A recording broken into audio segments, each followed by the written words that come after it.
President takes firm decision against government officials responsible for environmental harm. Notices issued to North Central Province Governor and provincial ministers to appear in court. Court orders Army Commander to hand over all intelligence information and documents related to the assassination of veteran journalist Lasantha Wickramatunge to the CID. Residents of Kotikawatha still in discomfort due to the non-disposal of garbage.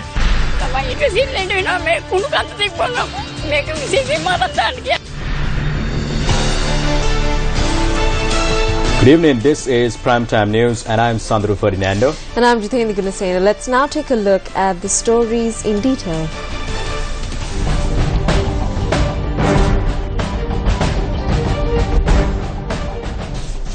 President Maithripala Sirisena says that if any environmental harm is reported in a certain area, strict action will be taken against the responsible government official in the area. The President made this statement while addressing an event held in Polonnaruwa today. The event was held at the Seva Mukta Kandarama Vidyalaya in Polonnaruwa this morning to declare the National Environment Week parallel to World Environment Day, which falls on the 5th of June. President Sirisena planted a Nar sapling at the school premises to mark the tree planting program implemented in line with the National Environment Week.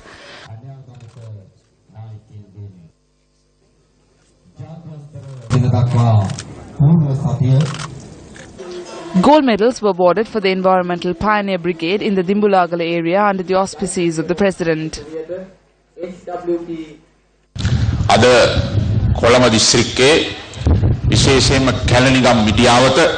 The Kalani River Basin in the Colombo district lies completely destroyed today. Around 150 meters on either side of the banks of the Kalani River are full of constructions. All reserves which belong to this river are destroyed. Buildings have been constructed over the canals, drains and waterways in Colombo, especially in Polonnaruwa. It is the politicians, state officials and everyone of their respective eras who should be held responsible for this. If any unauthorized buildings or environmental pollution happens in a way which damages the canal and river preservations in any area, strict action will be taken against the responsible government officials in these areas.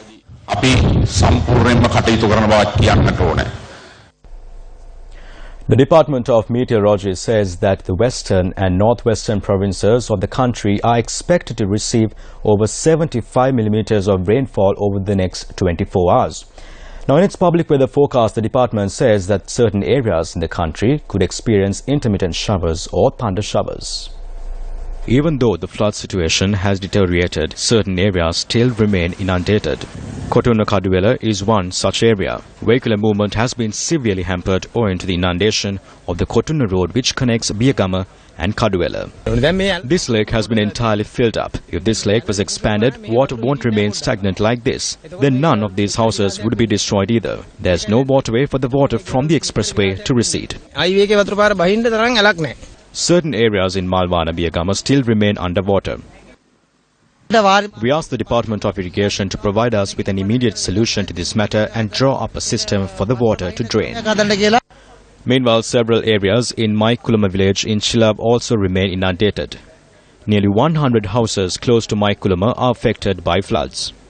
Locals here told me that this area flooded thrice in a span of 2 weeks.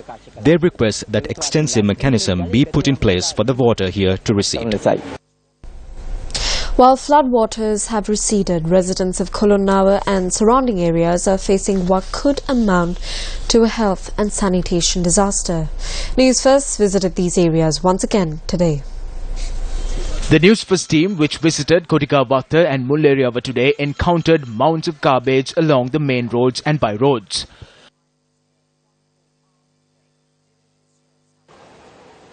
Migoda Polonnaruwa is one of the areas that was submerged when the Kalani River broke its banks. While the floodwaters have receded completely, mounds of garbage reaching as high as floodwaters but deep can be seen on most roads in the areas.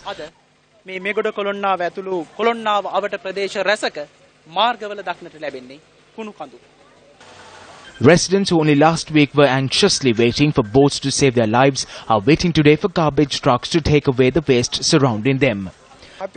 We have cleaned the house, but no one can enter the house because there is garbage right up to the doorstep.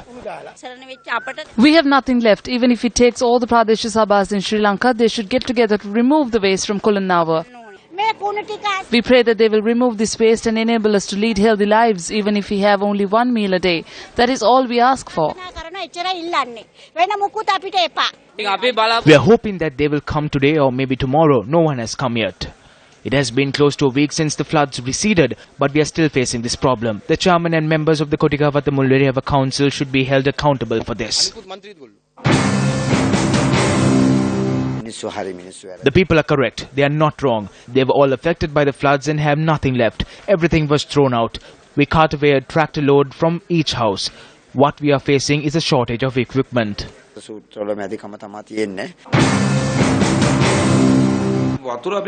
or 3 days after the water receded, I removed all of the waste from my area. Chairman Solangarachi's area is very large.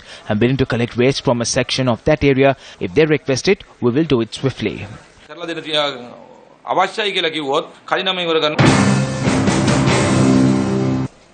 Residents fear that if the waste is not cleared out swiftly, they will have to face a dengue epidemic. No matter how clean our home is, it is pointless. People are falling ill because of the waste on the roads. Germs are causing diseases, and what can we do? All we can do is to give away what little we have left. Sir, if this garbage is not removed, all the children will fall ill.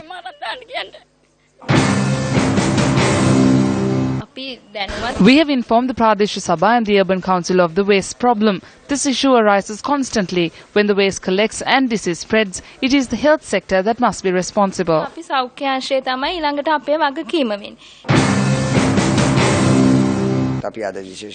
We called a sitting of the council today. Special decisions will be made and we will take steps to clean up all the waste within 4 days.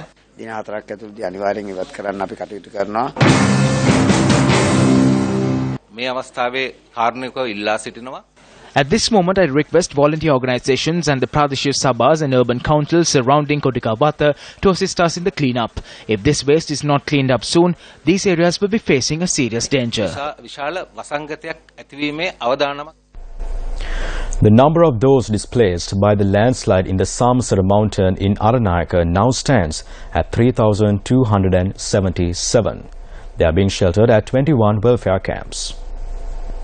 These satellite images of the landslide-affected area of the Samasara Mountains were from a Japanese satellite. The Disaster Management Center says that 144 individuals were killed in sudden landslides which was triggered by incessant rains. 48 bodies have been found while 96 people are unaccounted for. Search operations of the Sri Lanka Army to locate those missing are still underway. Another section of the mountain remains at the risk of experiencing a landslide due to the persistent rains in the area.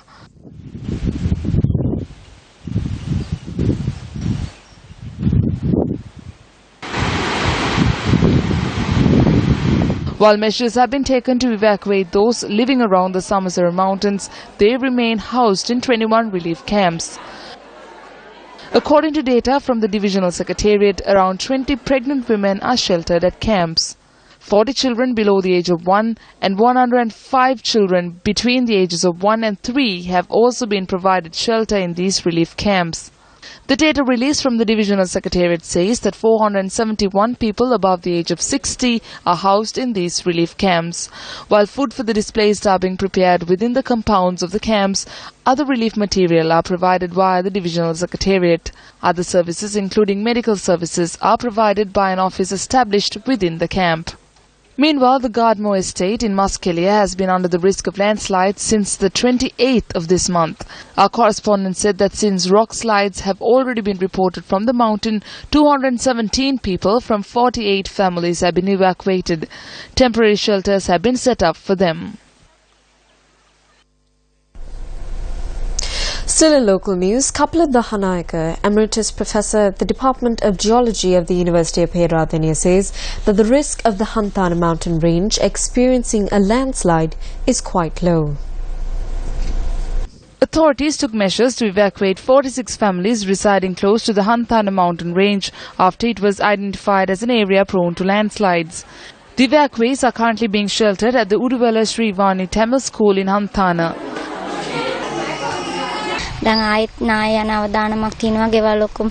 There's a risk of landslides again. All the houses are cracked. We are surviving with difficulties with small children. We kindly request you to provide us with lands immediately as a solution to our problem. The authorities took measures to evacuate the residents in the area due to the appearance of cracks in the area. Cracks could be seen in several homes in the area. This road has a large number of cracks in this entire area and the houses on this side of the area. They asked us to leave the houses, but we have nowhere to go. We can't even go to the houses of our siblings with all our belongings. Emeritus Professor at the Department of Geology of the University of Peradeniya, Kapila visited the area today to assess the landslide risk. After examining the signs visible in the area, Professor Danayaka elaborated on the situation.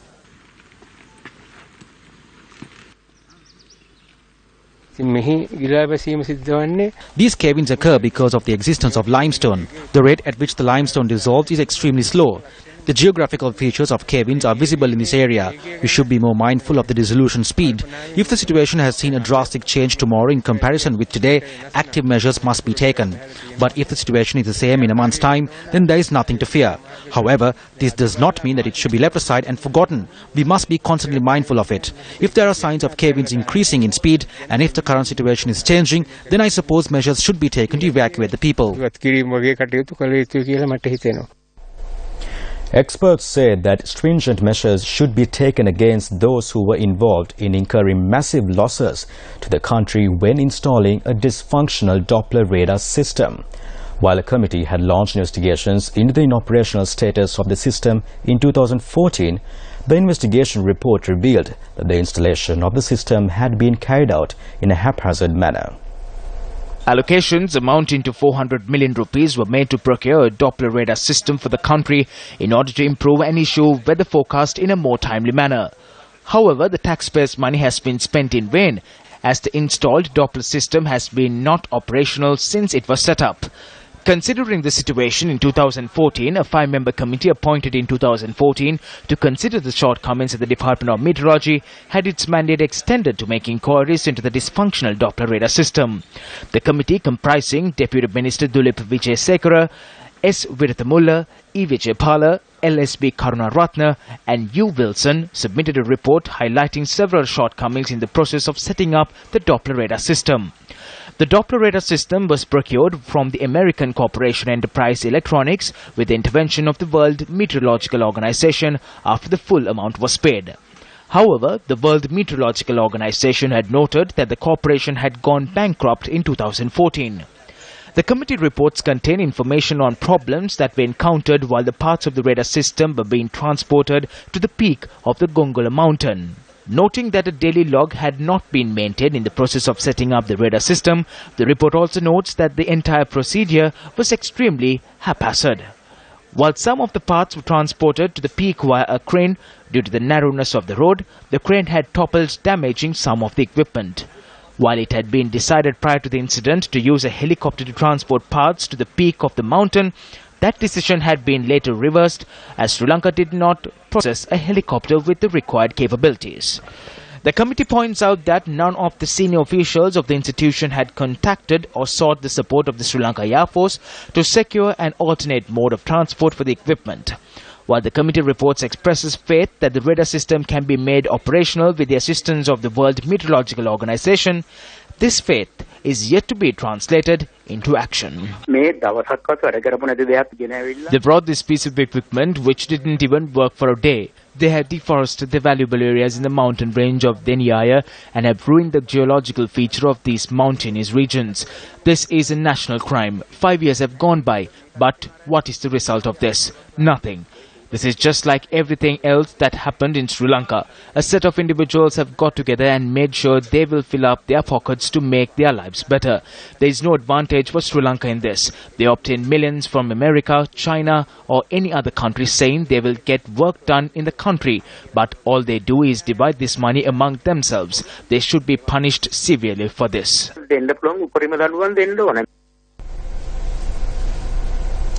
The Mount Lavinia Magistrates Court ordered the Army commander today to hand over all information and documents at Army intelligence camps related to the assassination of veteran journalist Lasantha Vikramatunga to the Criminal Investigations Department. The case pertaining to the assassination of Lasantha Vikramatunga was once again taken up before Mount Lavinia Magistrate Mohammed Sahabdin today. The magistrate issued the order to the Army commander, taking into consideration the facts presented to court by the Criminal Investigations Department. Lasantha Vikramatunga was assassinated opposite the Malagalage Primary School in Athidiya in January 2009. The Provincial High Court of Civil Appeal today ordered that the North Central Province Chief Minister, Governor, Provincial Ministers, Secretaries to the Provincial Ministries and the Chief Secretary of the Provincial Council appear before court tomorrow. The order was issued after taking into consideration a petition filed over the alleged abuse of state funds through breach of tender procedure and awarding contracts based on political favoration. North Central Branch Chairman of the National Construction Association of Sri Lanka, G.B. Lohit Ratna, filed the petition. The petitioner alleged that the respondents had violated the tender procedures of the North Central Provincial Council and state tender procedure, and that state construction contracts have been awarded to persons based on political affiliations. The petitioner pointed out that the allegations can be proved during the hearing of the case. The judge, who considered the facts posed by the petitioner, ordered for the respondents to appear before court tomorrow and ordered the court registrar to ensure the respondents are notified of the court order by today. Welcome back to the news. Still in local news, Anusha Palpiter, who was recently appointed as an additional secretary to the Ministry of Home Affairs, was summoned to court today over a case where he is accused of preparing a notice harmful to then candidate Maithripala Sirisena during the 2015 presidential election. The case was taken up today before Colombo Additional Magistrate Durrani Amarasinghe.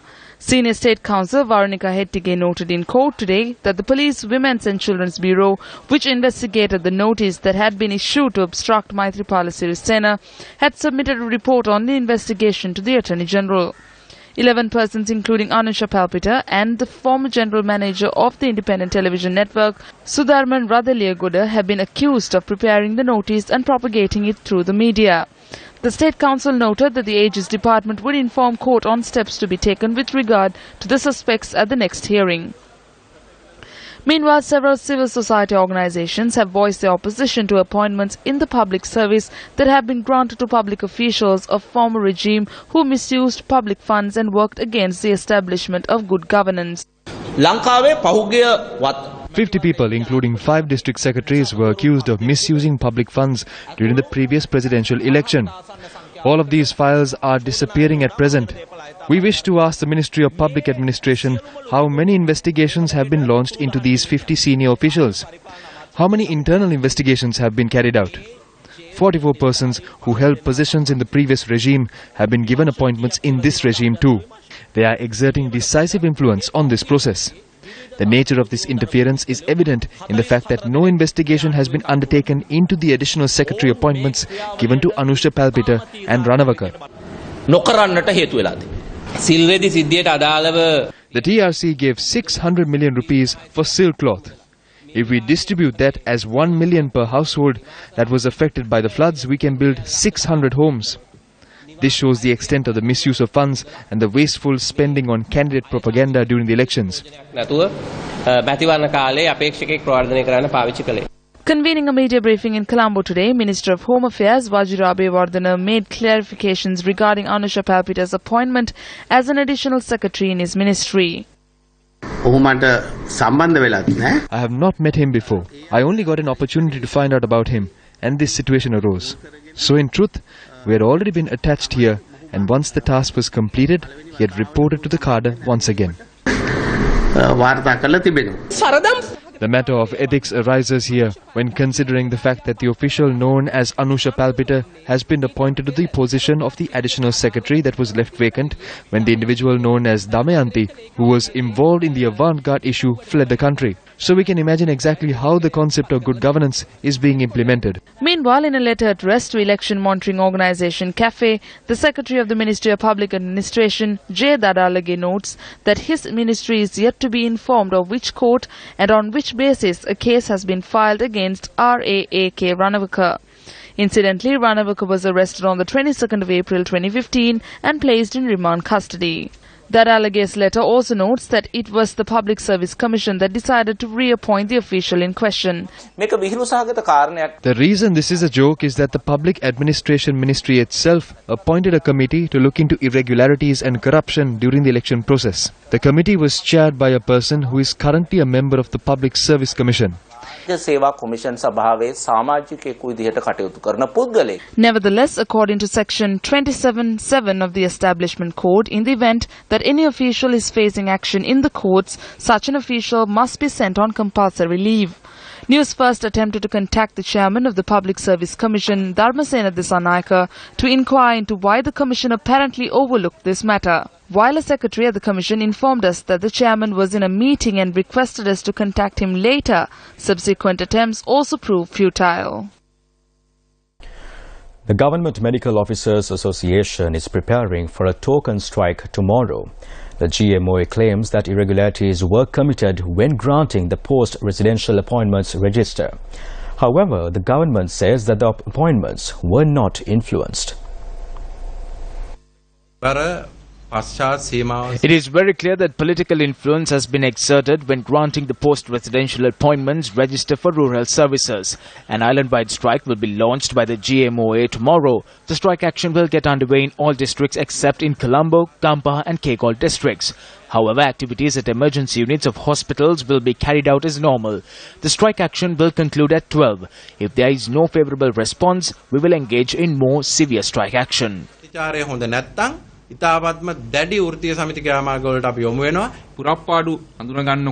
We've informed that 3,578 vacancies have been identified. However, only 1,065 could be granted the post-residential appointments. 1,117 were identified as priority. These 1,117 were identified through a list compiled by the Ministry of Health and the Government Medical Officers Association. Although 1,117 were identified, post-residential appointments can only be given to 1,065, so we had to reduce the amount. This was not influenced by any means. We have also informed the Prime Minister that the procedure has been violated by the Minister of Health. We have informed the Prime Minister to intervene in the matter. We have also informed His Excellency the President. We worked together with the GMOA. They had put forth certain recommendations when compiling the list. They had good recommendations. Thereby, the final list was made with much consideration. The officers of the Ministry of Health and the GMOA in fact signed the finalized list. We are prepared for any level of discussion even until 8 AM tomorrow, but this should not be limited to mere words. There is no point in engaging in such a haphazard and meaningless discussion. Let us discuss, because the problem is not over who is ready to discuss or not. The problem is whether the public will be inconvenienced or not. Let us discuss in great lengths even until the moment they have to embark on the strike. Let us consider it, but please do not resort to a strike action. Former Deputy Director of Education, MSD Patrina, passed away this afternoon. MSD Patrina was the father of Mathura District Parliamentarian Buddhika Patrina. Born on the 9th of November 1932, MSD Patrina obtained his basic degree at the University of Peradeniya and went on to obtain his postgraduate degree as a Master of Education at the University of Colombo. MSD Patrina was ill, passed away at the Mathura General Hospital this afternoon. He was 84 years old at the time of his demise. His remains are currently lying at the residence in number 99 Rahula Road, Mathura, for public respects. The final rites for MSD Patrina will be performed at the Mathura Public Cemetery on Wednesday. Minister of Housing and Construction Sajith Premadasa presided over an event today to provide financial donations for homes selected in the Ratnapura district. The event was held at the Ratnapura New Town Hall, where financial aid was distributed to 600 families under the 20th housing scheme. The World Bank is of the notion that a method to beautify Colombo should be drawn up by constructing tunnels and drawing up a plan for the water to drain. But what did the previous government do? They set aside and forgot about constructing tunnels and took the money of the World Bank while bad-mouthing them. Preserved lands and paddy lands were filled up. Approval was given for illegal constructions. The royal family and all their colleagues enjoyed the benefits. Now what happened to beautiful Colombo? The lives of hundreds of thousands of people completely fell apart. The 7th death anniversary of former Minister Amarasiri Dodangara was held today. Minister of Petroleum Resources Development Chandima Veerakuri presided over the event. Low-income family were presented a house today constructed to commemorate the 7th death anniversary of former Minister Amarasiri Dodangara. He firmly believed that the Sri Lanka Freedom Party should be safeguarded and that the party should not be considered one's family property. The vision of Dhanasiri Amarathunga and what he said rings true even today. His predictions for the Sri Lanka Freedom Party have come true. Today we see how certain leaders are working to destroy Sri Lanka Freedom Party and the party leaders. Although names cannot be mentioned, we all know who they are. A press briefing was held in Colombo today following the successful expedition of the Sri Lankan mountaineering duo Jayanthi Kurutumpala and Johan Pires. It wasn't just physically challenging, it was actually really mentally challenging as well. Because the day we got to, first of all, to get to base camp, it takes about 2 weeks. All you have at base camp, there's nothing green. So we were both wondering how on earth we're going to make it. We just got to base camp.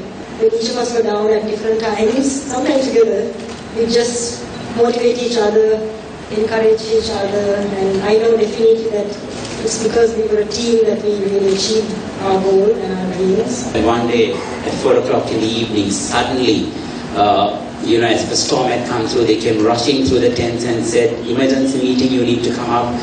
And everyone ran off because they knew something was happening. And what had happened is the pressure in the Bay of Bengal had built up. And it was turning into cyclonic condition. That was our summit and we went up. But only after we came down and everything was over and just before we left base camp, they said we have some sad news for you all. This cyclonic condition that actually cleared the jet stream for you all to go turned to Sri Lanka and went right over Sri Lanka, creating absolute havoc in the country. Death is not something that we face, whether it is for us or somebody else. We don't face it on a day-to-day basis. And I can't tell you what it did to me when I saw somebody actually falling right next to me. Yeah, those are the moments that you have to overcome. Those are the challenges I think that we had to overcome on the mountain. But we had to think positive. Tune in to TV1 at 9:30 p.m. tomorrow to watch the full interview of Jayanthi Kurutumpala and Johan Pires. Moving on to sports news, England beat Sri Lanka by 9 wickets in the second test played at Chesterley Street, taking the lead in the 3-match series 2-0. Sri Lanka fought back in their second innings by posting 475 runs after being made to follow on from the disastrous response of 101 to England's 498 for 9 declared in their first innings. In more sports news, the Asian and Oceanian Optimist Championship commenced today in the seas of Trincomalee. Sports First is the media sponsor for the Sailing Championship, which will be held until the 4th of next month. The first race of the IOTA Asian and Oceanian Optimist Championships started off here off the coast of Upueli, in the seas off the coast of Upueli. Now behind me you can see the Optimist dinghies that are sailing, engaged in a heated competition. Now Sports First are the official sponsors for this event. Imam Charles and Benedict reporting from the coast of Upueli. 120 boats from Asia, Oceania and the Middle East are competing in the Asian and Oceanian Optimist Championship organized by the Yachting Association of Sri Lanka. And well, that's a wrap of Primetime News for tonight. For the Newsfirst team, I'm Jitendra Kamasina. And I'm Sandru Ferdinando. Do take care and good night.